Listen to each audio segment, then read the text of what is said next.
Charlie Kirk, जिन पर कातलाना हमले के बाद इस वक्त यूएस पॉलिटिक्स के अंदर काफ़ी ज़्यादा पोलराइजेशन पाई जाती है, बल्कि जनरली आम तौर पर पूरी सोसाइटी के अंदर ही काफ़ी ज़्यादा पोलराइजेशन देखने में आ रही है। इसके पीछे रीज़न ये है कि वहाँ चूँकि पॉलिटिकल नज़रियात हैं और उन्हीं पॉलिटिकल नज़रियात के ऊपर हर दूसरी पार्टी एक दूसरे पर अटैक कर रही है कि तुम्हारे नज़रियात गलत थे, जिसकी वजह से चार्ली किर्क जैसे लोगों के ऊपर हमले किए जा रहे हैं। लेकिन वहाँ असल इशू इससे बढ़कर है, जिसको सब नज़रअंदाज कर रहे हैं या नज़रअंदाज करने की कोशिश की जा रही है, और वो है गन लॉस या गन लॉज लॉबीज़, कि जिनकी वजह से इस वक्त यूएस के हर बच्चे और हर बड़े के पास हाथ में हथियार मौजूद है। लेकिन थोड़ा सा इस सब्जेक्ट को हम नीचे करते हैं और एक दूसरे एस्पेक्ट में इस मामले को सोचने की कोशिश करते हैं। चार्ली किर्क कत्ल करने वाले जो नौजवान हैं वो 22 साल के हाई स्कूल ग्रेजुएट हैं।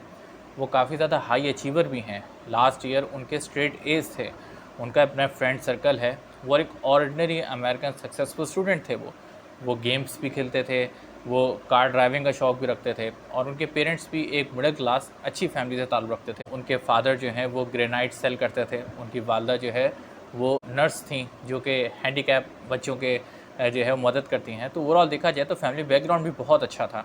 फैमिली के कुछ पॉलिटिकल नज़रियात थे, लेकिन जो स्टूडेंट था उसके पॉलिटिकल नज़रियात ओवर द पीरियड चेंज हो रहे थे, जिसका इज़हार वो अपनी फैमिली के सामने कर रहा था। और एक दफ़ा उसने काफ़ी एक्सट्रीम पोजीशन ली, जिस पर उसके वालिद ने उसको टोका भी। लेकिन फिर एक दिन बहरहाल उसके पॉलिटिकल नज़रियात उसके ऊपर हावी आ गए, या उसने कोई ऐसी वीडियो देख ली, या उस पर कोई इन्फ्लुएंस हो गया, जिसकी बुनियाद पर जाकर उसने इंतहाई सख्त कदम उठा लिया। अब यहाँ एक बहुत बड़ी देखा जाए तो एक मसला है। इस वक्त सोशल मीडिया के आने के बाद जिन लोगों की थोड़ी बहुत फॉलोअरशिप बढ़ जाती है, वो अपना लाइफस्टाइल और अपने आप को इस तरह प्रेजेंट करते हैं कि वही मिस्टर परफेक्ट हैं, और वो एक गुंजाइश नहीं छोड़ते कि उनके पास सवाल किया जाए। ऐसे में आप देखते हैं कि चार्ली किर्क के अंदर भी ये थोड़ा सा अंसर पाया जाता था, और दीगर सोशल मीडिया इन्फ्लुएंसर के अंदर भी पाया जाता है, और वो अपने बयानात और अपने लाइफस्टाइल से दूसरे लोगों को कमतर करने की कोशिश करते हैं, जिसके नतीजे में क्या होता है, कुछ एक ऑर्डिनरी मिडिल क्लास है या लोअर मिडिल क्लास में आदमी बैठा हुआ है, अगर उसके कोई नज़रियात हैं और वो लोगों के सामने पेश करना चाहता है, लेकिन उसकी व्यूवरशिप इतनी नहीं है, तो उसको सामने वाला दुश्मन लगने लगता है। और फिर उसको समझ में आता है कि भाई देखो, मैं उसको डायरेक्टली तो नहीं ख़त्म कर सकता, ना मैं उसको जाके आर्गूमेंट में हरा सकता हूँ, तो इसका बेहतरीन हल ये है कि मैं उसकी जान ही ले लूँ।